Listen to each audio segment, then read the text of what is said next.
Hi all, हर महादेव, जय जगन्नाथ। आज आम जाऊँ मल्लिकार्जुन ज्योतिर्लिंग दर्शन पाई। तो आमर ट्रेन यशवंतपुर अच्छी। तो ये आम घर यशवंतपुर रेलवे स्टेशन जाऊँ। सेठू ट्रेन धरबू। ट्रेन 2:30 बेले अच्छी। एबे आसी आम पहुँचीचु यशवंतपुर रेलवे स्टेशन रे। तो आम ट्रेन यशवंतपुर कांचीगुड़ा वंदे भारत अच्छी। एटा more first Vande Bharat train experience. तो मो बापा माँ आम 3 जन ए ट्रावेल करुँ। तो Vande Bharat express short duration travel अच्छी। तो से ऑप्शन अच्छी तुम्हें फूड नहीं पार न नहीं पार। तो मुझे जानी नी। तो जस्ट नॉर्मल टिकट करी किंतु से चाहा कॉफी एमती सप्लाई दे पार्छ। तो किसी प्रॉब्लम नथला वंदे भारत रे।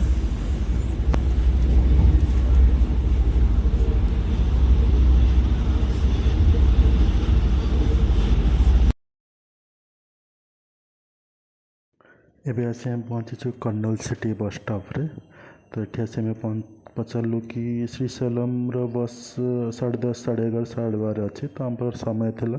तो ये जो काफे अच्छी से किसी खाइलु। तो Kurnool city railway station bus stop 2 kilometre 100 टंकार ऑटो आणुंट। इला कर्नूल सिटी बस स्टैंड ये आम अपेक्षा कलु। तो अवश्य एठू टिकेटिंग सिस्टम ना मैंने बस भितर गलापर ही तुम टिकेट कर। तो सहीटा टे प्रोब्लेम हो कारण लोक धस्ताधस्ती कर बस। तो मोर पेरेंट्स टिके सीनियर सिटीजन तो सहीटा टे प्रोब्लेम है। कर्नूल सिटी रो बस छाड़िला परे ये पूरा ट्रैवल करिवो किंतु श्रीशैलम पहाड़ रो पाददेशरे एमाने सब गाड़ी को होल्ड कर रखुचंती। मॉर्निंग 6टा पर ही गाड़ी छाड़िबो। तो तुम जिते बड़े भी आस सब गाड़ी हो लंबा लाइन लगी रही। तो आम गाड़ी भी वेट करची। तो आम बाहर आसी देखुचु कौन फ्रेश पाई कौन व्यवस्था अच्छी। तो ये आम से जिनटा को वेट करके आम देखुचु। एबे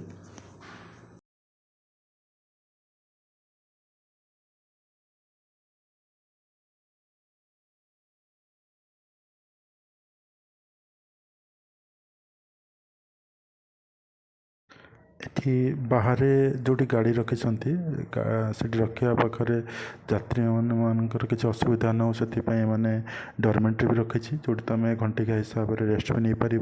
बाथरूम भी जापर। किसी चाह दुकान भी अच्छी। और सब बेस्ट जिनस जो शीत दिन रोड साइड मैंने निआर व्यवस्था भी रखी। बहुत सारा लोक निआ पाखे अच्छा। और जी भी मॉर्निंग सीधा जा दर्शन करने चाहूँगी सी एठी गाधा गाधी कर पूरा फ्रेश होगी रेडी होकर जाऊँ। तो व्यवस्था सबू ठीक अच्छे एठी। एबे बस स्टार्ट हो जाइए। तो अभी आम श्रीशैलम पहाड़ उपरे जाऊँ पूरा घाटी रास्ता।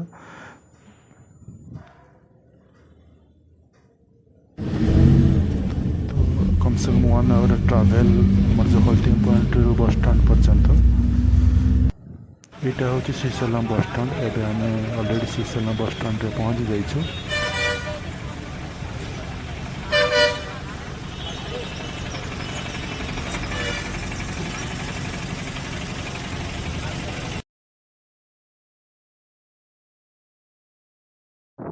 एबे श्रीशैलम पहुँचला पर आम रूम व्यवस्था खोजिलु। तो रूम खोजा टे कष्ट है। सेठी भेंडर अच्छा। भेंडर थ्रू रे ए रूम आमको मिलला। यहाँ कि बहुत दूर रे अच्छी मंदिर ठारू। तो but something is better than nothing. तो आमको ये रूमटा मिली। तो जो बालकन देती रूम टे छोटा रूम टे किंतु दर्शन पाई आसछु तो एडजस्ट करदेव किसी प्रॉब्लम नहीं। आमर दर्शन इवनिंग अच्छी से आम साइड स्क्रीन बुझिलु। तो आम गोटे ऑटो बुक करी विभिन्न जगह बुलाया गलु। एबे आसी आम पहुँचीचु साक्षी गणपति टेम्पल जोटा मंदिर ठार 3-4 किलोमीटर दूर रे।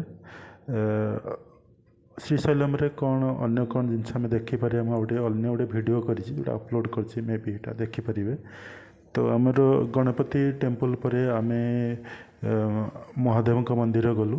ଏଇଟା ବହୁତ ପୁରୁଣା ଶିବ ଟେମ୍ପଲ୍ ମାନେ କହନ୍ତି ସାକ୍ଷୀ ଗଣପତି ଟେମ୍ପଲ୍ ଠାରୁ ବି ପୁରୁଣା ଟେମ୍ପଲ୍ ଛୋଟ ମନ୍ଦିର କିନ୍ତୁ ଭଲ କିନ୍ତୁ ମନ୍ଦିର ଚାରିପଟେ ବହୁତ ସାରା ହନୁମାନ ଅଛନ୍ତି ସେଠି ବହୁତ ପାଇବେ ଦେଖିବା ପାଇଁ ତାପରେ ଅନ୍ୟ ଯେଉଁ ଟେମ୍ପଲ୍ ଅଛି ସେମିତି ପ୍ରଖଣ୍ଡେଶ୍ୱର ଅଛନ୍ତି ହନୁମାନ ଟେମ୍ପଲ୍ ଅଛି ତିନି ଚାରିଟା ଟେମ୍ପଲ୍ ଅଛି ସେ ଗୋଟେ ପ୍ୟାକେଜ୍ ସିଷ୍ଟମ୍ ଅଛି ସେ ପ୍ୟାକେଜ୍ ନେଇପାରିବେ ସେ ଅଟୋ ଓଲା ବୁଲେଇ ଦିଅନ୍ତି 2-3 ଘଣ୍ଟାରେ ସେ ବୁଲେଇ ଦେବେ ପାହାଡ଼ ଉପରେ ଏଇଟା ଶ୍ରୀଶୈଲମ୍ ଡ୍ୟାମ୍ ଏବେ ଆମେ ଯାଉଛୁ ମନ୍ଦିର ଯେଉଁଠି ସାମ୍ନାରେ ଦେଖାହେଉଛି ଇଏ ହେଉଛି ମନ୍ଦିର ଏ ମନ୍ଦିର ଯିବାକୁ ରାସ୍ତା ମେନ୍ ରୋଡ଼୍ ତ ଆମେ ସାଇଟ୍ ସ୍କ୍ରିନ୍ ସାରିକି ଏବେ ମନ୍ଦିର ଆସି ପହଞ୍ଚିଛୁ ଏବେ ଆମେ ଜୁତା ଉତା ରଖି ଏବେ ମେନ୍ ମନ୍ଦିର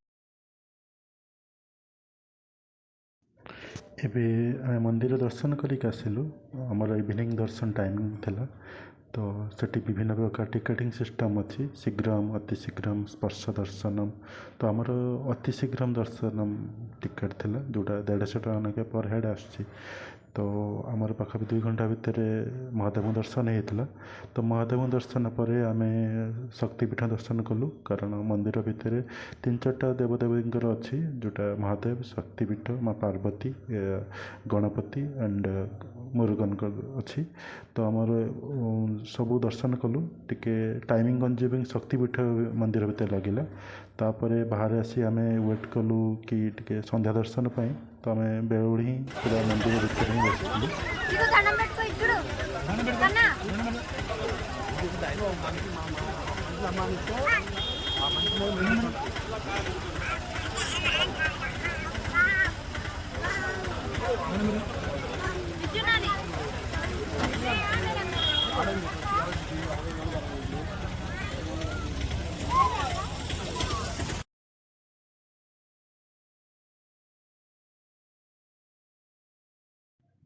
ତ ଦର୍ଶନ ପରେ ମନ୍ଦିର ସାମ୍ନାରେ ଶ୍ରୀଶୈଳ ମାର୍କେଟ୍ ଅଛି ଯେଉଁଠି ଆମେ କିଛି କିଣାକିଣି କରିବା ପାଇଁ ଚାହିଁଲୁ ପୂଜା ସାମଗ୍ରୀ କିଣାକିଣି ପରେ ଆମର ଇଚ୍ଛା ଥିଲା ସନ୍ଧ୍ୟା ଦର୍ଶନ ସନ୍ଧ୍ୟା ମନ୍ଦିର ଦର୍ଶନ କରି ଆମେ ଘରକୁ ଫେରିବୁ ତ ମନ୍ଦିର ସାମ୍ନାରେ ଯେଉଁ ନନ୍ଦୀ ମହାରାଜ ମନ୍ଦିର ଅଛି ତା ସାମ୍ନାରେ ମାନେ ଦୀପର ଗୋଟେ ବହୁତ ବଡ଼ ରଖିଛନ୍ତି ଯେଉଁଠି ଆମେ ଆଳତି ପାଇପାରିବା ଆଉ ମନ୍ଦିରର ଯେଉଁ ଉପର ମୁଖଟା ଯେଉଁଟା ଯେଉଁ ଲାଇଟେଡ଼ ଦେଖାହେଉଛି ସେଇ ପାର୍ଟ ଦର୍ଶନ ବି କରିବାର ସୌଭାଗ୍ୟ ବି ମିଳିଲା ଏବେ ଆମେ ଦର୍ଶନ ସାରି ଏବେ ଫେରୁଛୁ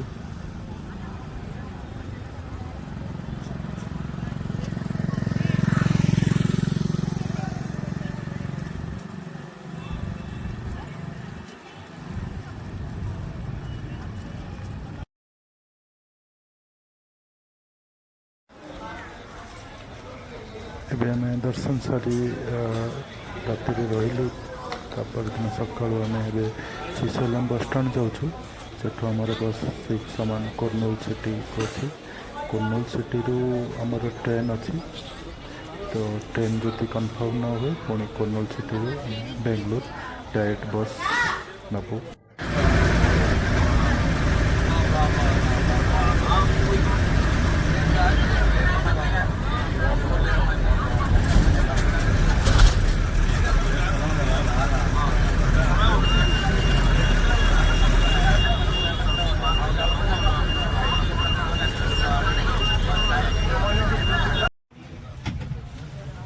ଅନଫର୍ଚୁନେଟଲି ଆମର ଟ୍ରେନ୍ କନଫର୍ମ ହେଲାନି ତ ସେଥିପାଇଁ କର୍ଣ୍ଣୁଲରୁ ବେଙ୍ଗଲୋରକୁ ପୁଣି ବସ୍ ଧରିବା ପାଇଁ ପଡ଼ିଲା ତ ଆମେ ରାତି ବସ୍ ବୁକ୍ କଲୁ ତ ଏବେ ଆମେ ବେଙ୍ଗଲୋର ଯାଉଛୁ ସେଟା ନାଇଟ୍ ଟ୍ରାଭେଲ୍ ଫୁଲ୍ ନାଇଟ୍ ଟ୍ରାଭେଲ୍ ତ ମର୍ଣ୍ଣିଂ ସୁଦ୍ଧା ବେଙ୍ଗଲୋର ପହଞ୍ଚିବୁ